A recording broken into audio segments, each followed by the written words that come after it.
Welcome to Future Ready Live, where we talk about topics that will help CPAs, CGMAs, and their organizations adapt and thrive in an accelerating, exponentially changing world. I'm your host, Tom Hood, EVP of Business Engagement and Growth at the AICPA and CIMA, the largest global body of certified professional accountants in the world.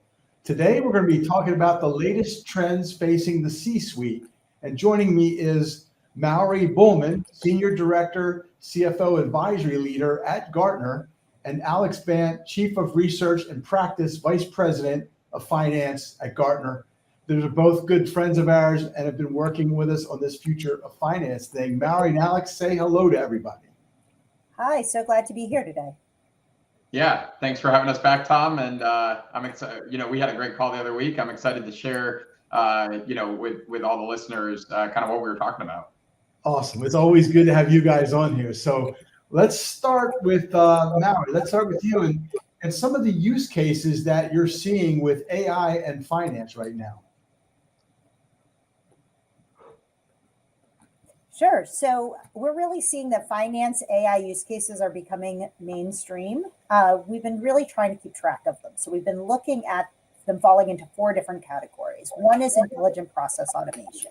So in this area, you see things like invoice matching, credit management. The probably area of biggest growth is anomaly and error detection. So here you see things like duplicate payment identification, contract analysis, transaction and balance monitoring. The third bucket is the area you probably think of most frequently with AI. So this is analytics. So things like scenario and CapEx planning, customer behavior prediction, forecasting. The fourth bucket, I would say we see probably least frequently, but we see it in the companies that are maybe the tip of the spear. This is some of the most innovative use I see.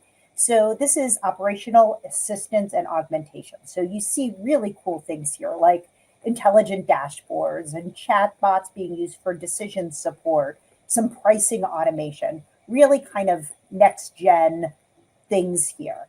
I know, Tom, you all in your Future of Finance Leadership Advisory Group were also talking about AI. So, curious if this is consistent with what you were seeing.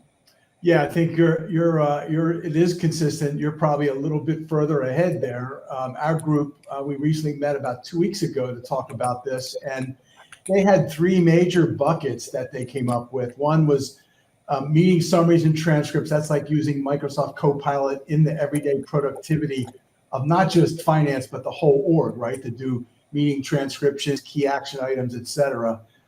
Report generation and data analytics, that's a lot about what you talked about earlier, and that's leveraging AI to automate routine reports, analyze financial data, look for trends and anomalies, and providing insights that might otherwise be missed. And then contract analysis and summarization. This is where they're literally creating data lakes or libraries of their contracts and using AI to kind of work across all the key terms and contracts, looking for both risks and opportunities. So very, very similar to what you just came up with from that standpoint, Mallory. Now let's talk a little bit about what do you think about Gen AI in finance?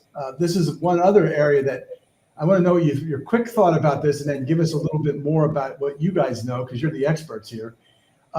We had this debate about, is Gen AI part of digital transformation or a separate animal? And up till now, it's been identified as a separate issue. And after some debate, our group said it needs to be, as they put it, distinct and linked. In other words, it's part of digital transformation, but they feel like it needs to be considered separately because of the scope and speed of this technology and all the things it's impacting. What do you guys think about that? Tom, I think that's a really good point. I think the key question I always look at is, what are we trying to do with the technology? What are we trying to accomplish it? How is it going to create both value and efficiencies for us in finance? And, one of the things that we've seen with Gen AI in finance so far is, candidly, the use cases aren't all that interesting right now. It's, being used for coding assistance. It's been used for policy assessments. These are places that finance isn't spending a ton of time right now. we find that most technology follows a pretty predictable life cycle. And Gartner maps it out in our hype cycles. So basically, it sort of over promises, under delivers. And then when the technology gets boring is when we actually get some value from it. And we're finding right now that Gen AI is at what we call the peak of inflated expectations, which means we're sort of ready for a downward trend in utility. But that doesn't mean we should take our eyes off the ball. We know CFOs and controllers, any number of folks are getting a lot of questions about this from their boards. They're being expected to know about it. What we're expecting is in the next 2 to 5 years, we'll hit that kind of plateau when it gets really useful, when we really want to work on integrating it into our technology suite. So that it's funny because that was one of the things that came out of one of our conversations. And I think it was a futurist who quoted Paulo Coelho. It said, change, but start slowly because direction is more important than speed. What do you think about that relative to where we are at the peak of inflated expectations? I think it's a really good point. And I think if you think about it in the context of all of the technology we were talking about, as we said with AI, it's really becoming mainstream. We don't want to wait till things are perfect to dip our toe in the water. I think we're advising most CFOs to get started, start seeing where it may be part of their ERP suite, where they can really get moving. I think with some of the more cutting edge technology, which is where I would put the Gen AI technology, I'd say we're at a point that we want to be aware of it. We want to keep an eye on it, but it may not be a place where we dive so heavily. Yeah. And that's what we're seeing, right? A lot of our use cases are, they're doing standard Microsoft Copilot if they're a Microsoft shop. Sometimes they're putting in basically a private instance of ChatGPT where they can start playing. And it's like use case driven and small applications, no big bang stuff going on right now from our group that we can see. Yeah, and Tom, we just did our big event last week in London with, we had about 1,000 CFOs and their leadership teams.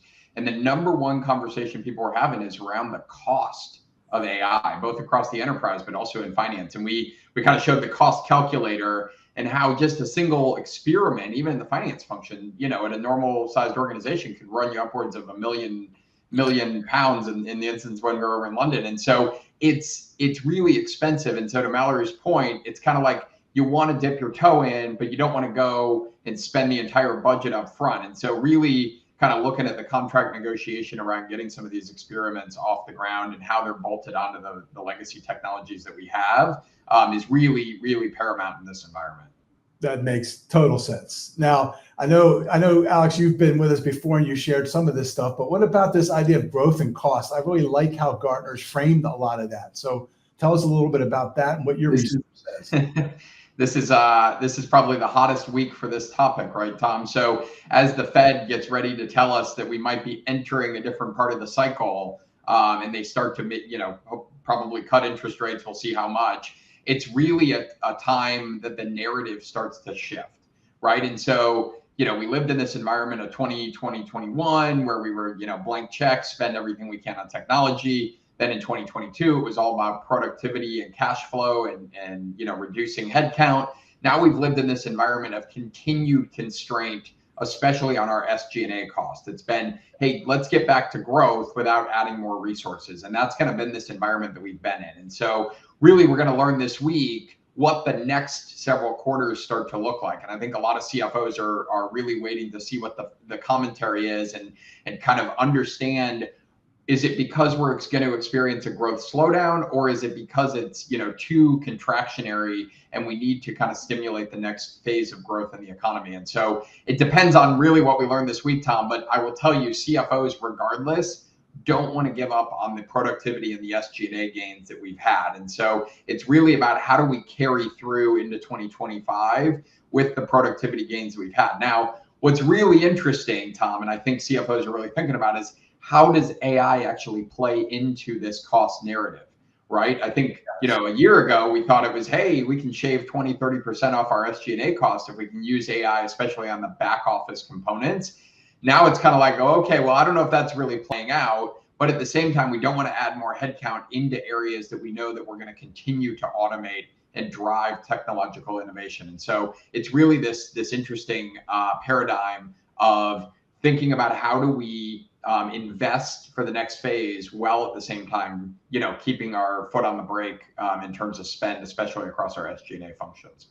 Yeah, it's funny because our group made that same point, Alex, which is they've actually adopted your term of cost vigilance, I think, in terms of how they think about that. And when they're deploying any parts of these little AI experiments, none of them are looking at headcount reduction. They're looking at longer term headcount replacement as they begin to move into that. But none of them are doing it for pure savings and headcount reduction, which is kind of interesting. They're looking more at the value added role of that CFO as they move through these phases, which would then support the growth idea, right, as we come through this. Absolutely. So that's kind of encouraging, and it's where we're. It's good to know that we're a little bit in sync with both of you guys in terms of what you're seeing in the market. Let's talk about this last piece, right? You guys are going to be joining our Future Finance Summit December 11th through 13th in San Diego, which will be a focus on the expanding role of the CFO and these topics like Gen AI, growth, ESG, or sustainability, I think we're now calling it, talent, leading change, etc. Any final thoughts from you all about any advice you might give to our audience as we think about this, or anything that you wanted to share that we missed? Well, I'll start, Mallory. I'm sure you have a lot of thoughts here. Mallory told me she's talking to upwards of 30 CFOs this week about some of these topics. So she's learning pretty rapidly here. So Mallory, but I'll jump in first. So one of the things we're really looking at, Tom, and we'll share this with the Future Finance Group in San Diego for sure, which is the expanding role of the CFO. So when I was in London last week, I had the chance to sit down with at least 12 CFOs across the 2 days at our conference. And every single one of them said, I now manage legal. I now manage IT. I've now got HR, or I'm supposed to, be more in tune with AI or supply chain. The role of the CFO is just expanding exponentially. And it's really placing a constraint on CFOs and finance leaders to do the job of running finance while also playing kind of a chief operations officer for the rest of the organization. And so it's really this balancing act of how do we run finance, and Tom, I know you like this, more autonomously, right, with more technology, so that we as leaders across the C-suite can actually kind of shape, shepherd, guide, influence the right strategies to help us drive that profitable growth across the enterprise. Yeah, and then Mallory, I know you, but you're talking to a whole bunch of these folks, and tell us a little bit about what you're hearing on this whole front in terms of what these things.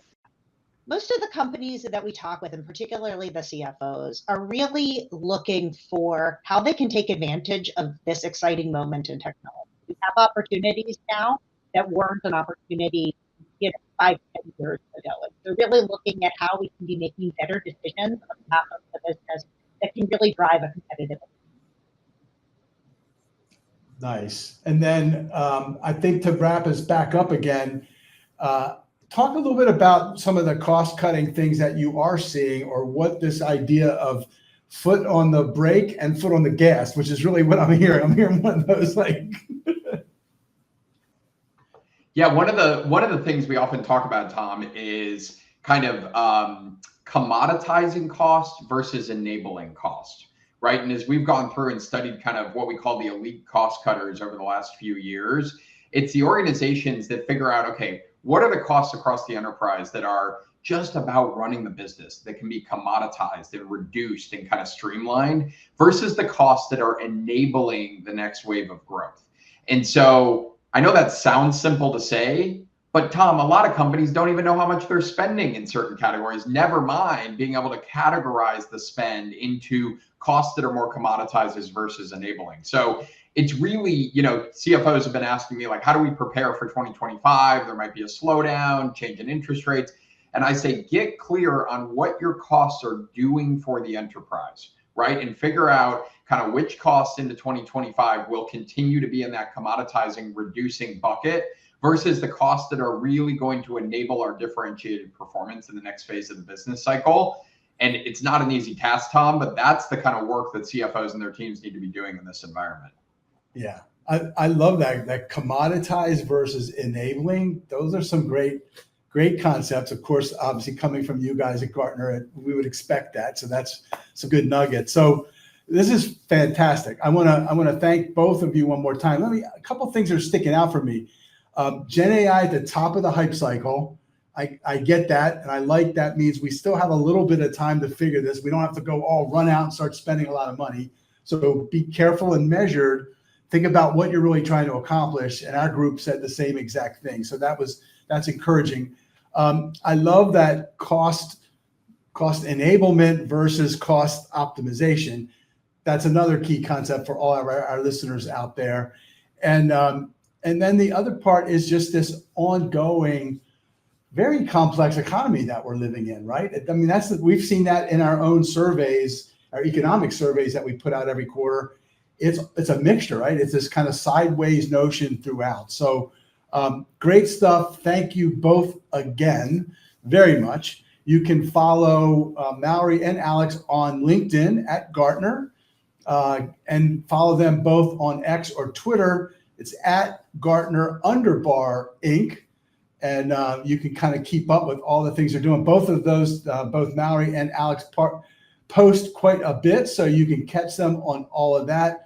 I want to thank all of you for joining me, and don't miss other Future Ready Live sessions back here on LinkedIn the first and third Tuesday of each month at noon Eastern, and we'll see you then.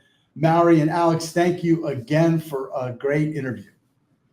Thank you so much, Tom. Thanks, Tom.